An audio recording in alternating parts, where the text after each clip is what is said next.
Affairs के बारे में बात करेंगे। जो करंट अफेयर्स में टॉपिक है वो है अरविंद घोष के बारे में, जिनका नाम है अरविंद घोष। ये टॉपिक जो है चर्चा में क्यों है? चर्चा में इसलिए है कि श्री नरेंद्र मोदी ने हमारे जो प्रधानमंत्री हैं उन्होंने इनके 150वीं जयंती पे वीडियो कॉन्फ्रेंसिंग के ज़रिए इनका जयंती का समारोह मतलब मनाया था, वीडियो कॉन्फ्रेंसिंग के ज़रिए। तो चलिए हम उसी जानकारी को हम लोग उनके जीवनी के बारे में, उनके कार्यकाल के बारे में भी हम लोग देख लेंगे। सबसे पहली बात उनका जीवन काल के बारे में जांच करेंगे, देखेंगे कैसे कहाँ हुआ। तो जन्म जो हुआ 15 अगस्त 1872 ईस्वी में कहाँ हुआ था? कोलकाता में हुआ था। जन्म हुआ था कोलकाता में। मृत्यु कहाँ हो गई थी? मृत्यु 5 दिसंबर 1950 में पांडुचेरी में हो गया था। और इधर पुदुचेरी, पांडुचेरी, ये सब नाम जो है थोड़ा बदलते रहा। फिर उसके बाद उनकी पत्नी का नाम था मारी नलिनी देवी। 1901 में ईस्वी में इनका विवाह हुआ था। कब विवाह हुआ था? अरविंद घोष का जो विवाह हुआ था कब हुआ था? यहाँ पे एक टॉपिक का नाम यहाँ पे लिख सकते हैं जो आपको दिख रहा होगा, अरविंद घोष। अरविंद घोष टॉपिक का नाम वहाँ पे दिख रहा होगा, दिख रहा है ना यहाँ पे टॉपिक का नाम अरविंद घोष। इनका जो पत्नी का नाम था मारी नलिनी देवी। 1901 ईस्वी में अरविंद घोष का विवाह इनके साथ हुआ। इनके माता पिता का नाम क्या था? अरविंद घोष के माता पिता का क्या नाम था? तो स्वर्णलता, और उनके पिता का क्या नाम था? कृष्ण दून घोष। ठीक है। इनका पूरा नाम क्या था? पूरा नाम था, ऐसे हम लोग अरविंदो के नाम से जानते थे, लेकिन इनका नाम था, पूरा नाम था अरविंदो घोष। ठीक है। इनके पुत्र का क्या नाम था? जो अरविंद घोष के पुत्र थे उनका क्या नाम था? तो बरिंद्रा और मनमोहन। तो उसका टाइटल भी लगा हुआ रहता था, जिसमें टाइटल में मनमोहन दुन घोष ऐसे करके घोष का टाइटल लगाया हुआ था। फिर उनके बाद आगे हम कोई और डिफरेंट चीज़ें के बारे में बात देखते हैं। तो देखिए यहाँ पे डिफरेंट चीज़ें ये है कि वे एक योगी भी थे, दार्शनिक भी थे और कवि भी थे। योगी भी थे, दार्शनिक भी थे और कवि भी थे। इनके पिता एक क्या थे? एक डॉक्टर थे। डॉक्टर थे इनके पिता। जो अरविंदो घोष के पिता थे, क्या नाम था इनका पिता का नाम? कृष्ण दून घोष जो थे एक डॉक्टर थे।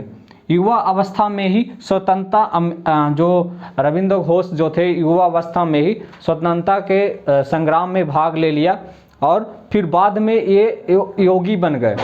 योगी बन गए और योगी बनने के बाद उन्होंने एक आश्रम का निर्माण किया, जो आश्रम अभी पांडुचेरी में है। उस आश्रम को हम लोग अभी अरविंदो आश्रम के नाम से ये प्रचलित है। वहाँ पे अगर जाते हैं पांडुचेरी में तो इस तरह से आश्रम में आपको यहाँ पे आश्रम मिलेगा।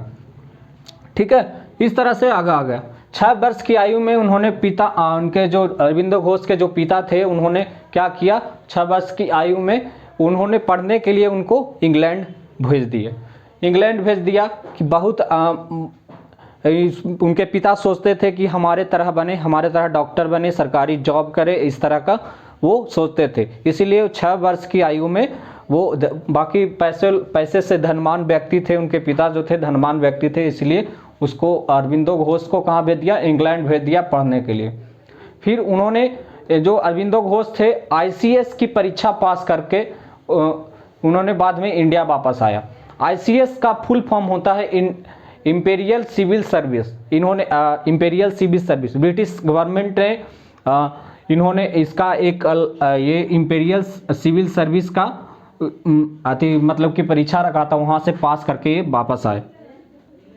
आज इंडिया में प्रचलित है ICAC, इंडियन सिविल सर्विस के नाम से प्रचलित है। ICS का मतलब इंडियन सिविल सर्विस के नाम से ही प्रचलित है। तो लेकिन यहाँ पे पहले ब्रिटिश गवर्नमेंट इसको नाम दिया था इंपीरियल सिविल सर्विस। ये परीक्षा पास करके वापस आते हैं। वापस आने के बाद उन्होंने अंग्रेजी में, ग्रीक भाषा में, इटालियन में और फ्रेंच में और इस सब सारी भाषाओं में निपुणता प्राप्त की। मतलब कि खूब जानकारी उनको था। फ्रेंच जानते थे, इटालियन जानते थे, सारे भाषाओं का ज्ञान जो था उनको बहुत अच्छी तरह से था। फिर उसके बाद उन्होंने फिर वापस में जब इंडिया वापस आ गए तो इस तरह का ज्ञान जो था, तो उनके ज्ञान से प्रभावित कौन थे? तो बड़ोदरा नरेश जो एक राजा थे, वो उनके ज्ञान से प्रभावित थे, और ज्ञान जो है उनके ज्ञान से उन्होंने, बड़ोदरा नरेश ने अपना एक शिक्षा छात्र शास्त्री नियुक्त कर लिया। किसको? अरविंद घोष को शिक्षा शास्त्री के रूप में नियुक्त कर लिया। फिर उसके बाद जो कार्यपद है, मतलब कि कार्यपद हैं अरविंद घोष का, जो कौन कौन से कार्यपद हैं उनके बारे में देख लेते हैं। तो कार्यपद में जो उनका है, प्रधानाध्यापक के रूप में भी कार्य किए, वाइस प्रिंसिपल के रूप में भी कार्य किए, फिर निजी सचिव के रूप में भी कार्य किए, योग्यतापूर्ण का कार्य मतलब करते रहे सब दिन। फिर उनसे राजस्व विभाग का भी कार्य किए, वो जो लगभग कोई गवर्नमेंट का भी मतलब कि सारी चीज़ें, जो योग्यतापूर्ण जो ICS का मतलब परीक्षा पास करके आए थे, वो बहुत ही बड़ा महत्वपूर्ण परीक्षा था। आज सबसे देश की सबसे ऊंचा परीक्षा, मतलब कि भारत की सबसे ऊंचा परीक्षा माना जाता है IAS का, इंडियन एडमिनिस्ट्रेटिव सर्विस, ये इसका माना जाता है, और ICS का माना जाता है। ICS का ही भाग है IAS, इस तरह से। तो 20 एक क्वेश्चन पूछा जाता है। सबसे पहले ये मैं बता दूं कि ये सबसे ज़्यादा क्वेश्चन पूछे जाते हैं कि ICS का फुल फॉर्म क्या है और IAS का फुल फॉर्म क्या है। How many difference of ICS and IPS and IAS। तो इस तरह का डिफरेंट भी पूछा जाता है। आप लेख में कहीं लिख सकते हैं, ये सब सारी चीज़ें कहीं अपने कथा में भी लिख सकते हैं। अब एक क्वेश्चन बनता है यहाँ पे, इन्होंने एक बहुत ही अच्छा काम किया, जिन्होंने अरविंद घोष ने एक अच्छा काम किया, विश्व प्रथम आर्थिक विकास योजना बनाई। विश्व का प्रथम आर्थिक विकास योजना कभी कोई नहीं बनाया था। विश्व का प्रथम आर्थिक विकास योजना तो कभी कोई नहीं बनाया था, तो इन्होंने अरविंदो घोष ने बनाया। फिर स्वतंत्रता संग्राम का जो मुहिम था आगे बढ़ते गया, लोग मतलब उसमें शामिल होते गए। कहीं आंदोलन हुआ, कहीं लड़ाई झगड़ा हुआ, इस ऐसा आंदोलन कि लोग, फिर इन्होंने एक अरविंदो घोष ने ऐसा सोचा कि चलो चलते हैं हम एक आंदोलन करते हैं। तो कैसा आंदोलन? तो वो एक शांत स्वभाव के मतलब व्यक्ति थे, और वो एक आंदोलन करना चाहते। तो उन्होंने एक आंदोलन किया। कहाँ आंदोलन किया? किशोरगंज में एक आंदोलन किया। अभी वर्तमान में ये बांग्लादेश में स्थित है किशोरगंज, है ना, वर्तमान में भी बांग्लादेश में है। वहाँ कौन सा आंदोलन किए? तो स्वदेशी आंदोलन चलाया गया। किसके द्वारा? अरविंद घोष के द्वारा। ये पूछा जाता है कि स्वदेशी आंदोलन किसके किसके द्वारा चलाया गया। तो महात्मा गांधी के द्वारा भी चलाया गया था स्वदेशी आंदोलन, और ये अरविंदो घोष के द्वारा। लेकिन सबसे पहले किसके द्वारा चलाया गया था स्वदेशी आंदोलन? तो ये जो है अरविंदो घोष के द्वारा चलाया गया। स्वदेशी आंदोलन में क्या क्या था देख लीजिए। धोती कुर्ता चादर एक के पहनना, धोती कुर्ता और चादर को पहनना। तो ये जो अरविंद घोष थे और उनके जो सहपाठी थे, मेंबर जो थे स्वदेशी आंदोलन के, जो भी मेंबर थे, वो धोती कुर्ता और चादर पहनते थे। फिर उनके बाद ये जो मुहिम चलाया गया, उसके बाद तो वो चलता रहा। वर्तमान में अभी किशोरगंज में सबसे ज़्यादा फेमस जो स्वदेशी है चीज़ें हैं, वो ये सब चीज़ें हैं। लेकिन वहाँ पे मुस्लिम कंट्री होने के बावजूद यहाँ पे सारी चीज़ें का मतलब कि अभी भी प्रचलन है। ठीक है, तो उसके बाद जो है वंदे मातरम पत्रिका का जो प्रकाशन किया गया, जो हमारे वंदे मातरम पत्रिका है उनका प्रकाशन भी किया गया।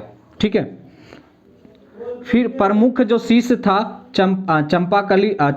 चंपकलाल, जो उनका मतलब कि वो प्रमुख शिष्य था, और बहुत सारे ऐसे शिष्य 20-25 शिष्य और होंगे उनके प्रमुख शिष्य में आते गिने जाते हैं। उनकी कृतियां के बारे में हम अगर बात करें तो कृतियां में तो कृतियां मतलब कि उनके जो लिखे हुए पुस्तक थे, उनके किए हुए कार्य के पुस्तक जो थे, वो कृतियां की अगर बात करें तो इस तरह से कृतियां आपको मिलेगा कि the mother, letters of yoga, Savitri, ये सब पूछे जाते हैं। सबसे इम्पोर्टेंट यही चीज़ें मैं बता रहा हूँ कि ये सब एकदम पूछे जाते हैं डीपली, तो आपको कहीं पता नहीं चलेगा। सब सर पूछेगा तो पता नहीं चलेगा, इसलिए सबसे ज़्यादा प्रमुख चीज़ें आपको अगर याद करनी हो तो ये और ये पॉइंट और ये वाला पॉइंट, जो किशोरगंज वाला अभी पूछ देगा किशोरगंज अभी कहाँ वर्तमान में कहाँ स्थित है, तो बांग्लादेश में स्थित है। फिर विश्व का प्रथम आर्थिक विकास योजना किसने लाया था, मतलब किसने बनाई थी, तो ये अरविंदो घोष ने बनाई थी। फिर इससे जीवन मृत्यु तो बहुत ही रैंडमली पूछा जाता है, बहुत कम पूछा जाता है, रैंडमली सब पूछा जाता है। योग समन्वय भी पूछा गया है, और दीप समन्वय और दीप जीवन, और ये पूछा जाता है क्वेश्चन फ्यूचर पोएट्री मतलब कि किसने लिखी, तो फ्यूचर पोएट्री तो अरविंद घोष ने लिखा। योग साधन और वंदे मातरम, कहानी, जेल कथा, और जेल कथा जो था उन्होंने मतलब कुछ का ऐसा कारण हुआ था कि अरविंदो घोष को कुछ समय के लिए जेल जाना पड़ा था, वही जेल में रह के कारागार में रह करके उन्होंने एक पुस्तक लिखी, उसको जेल कथा के नाम से प्रचलित किया गया। ठीक है, इस तरह से। ठीक है, फिर उसके बाद धर्म और जातीयता के नाम पर मतलब कि एक पुस्तक लिखा गया जो जिसमें धर्म और किए गए राष्ट्रीयता के बारे में उन्होंने बताया। तो आज के लिए इतना ही, फिर मिलते हैं आज के करंट अफेयर्स। तो आज इतना ही हो गया। ये जो पुराना करंट अफेयर्स मैं अपलोड कर रहा हूँ ये 15 अगस्त का मतलब कि ये जो है जीवन, जो 5 दिसंबर के जीवन, ये सब 150वीं जयंती के बारे में बात किया था। तो थैंक यू वेरी मच, आज के लिए इतना ही। Thanks everyone.